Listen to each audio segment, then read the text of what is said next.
To me, to be successful is to be happy. Now, when I speak of happiness, I'm not referring to ecstatic happiness. I'm not sort of saying, throwing my hands up and like the toilet out. I'm not talking about that. I'm speaking about, in my view, and I'm here to share with you my view, and it's not necessarily the universal view, but for me, happiness is happy enough. Happy enough. Happy enough at every time. Now, what do I mean by happy enough? Well, happy enough is somewhere between contentment to intense joy. But for me, contentment is enough.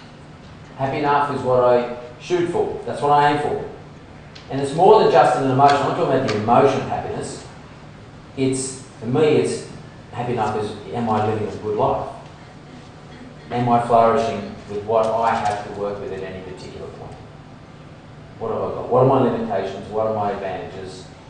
Am I living a good life in that environment? Am I flourishing as well as I can?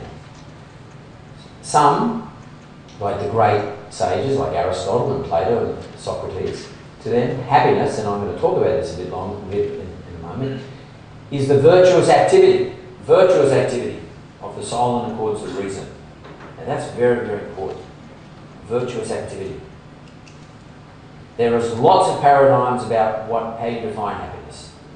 One, this is quite an interesting one, it's called the PERMA paradigm. Now that is pleasure, measured by pleasure. That is, you enjoy food, you enjoy sex, you enjoy footy, whatever it is.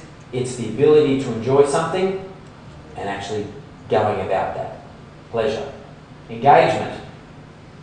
That is, doing something with enjoyment, but with enough challenge. So, for those who might be a yoga student, that's doing it, enjoying it, but making sure that you put enough challenge into it to enjoy it enough.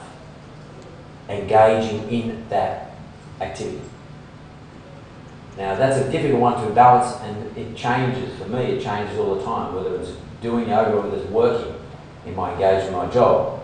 Sometimes I overdo the challenges, and sometimes I underdo the challenges. But it's constant rebalancing and doing what I can on a particular day, at a particular time. So it's pleasure, engagement, relationships, social ties, your close relationships, your generals, your relationships. One I'm not great at. I'm certainly no expert in that department. I have sometimes been described as autistic, socially autistic, but I do my best.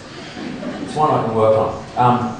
So we've got pleasure, engagement, relationship, meaning. This is the fourth one, meaning. That is, what you are doing is a perceived quest at least.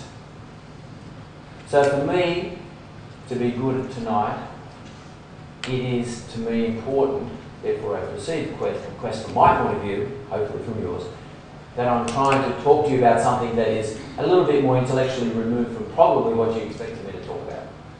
So for me, there is a perceived quest, there is a purpose, there is a meaning for why I'm here. And for my business, Yellow Brick Road, there is a meaning for that. My view in Yellow Brick Road, it's my organisation, I'm the chairman of it, I'm the biggest shareholder. My view is that every Australian deserves good advice, not just the rich and the privileged and the educated. Everybody. That's my quest. So Yellow Brick Road is important to me. It has meaning. And finally, accomplishments. And it's not, once again, it's not doing something particularly brilliant. It's just achieving a goal. Whatever that might be, as modest as it may be, it doesn't really matter. It's just achieving a goal.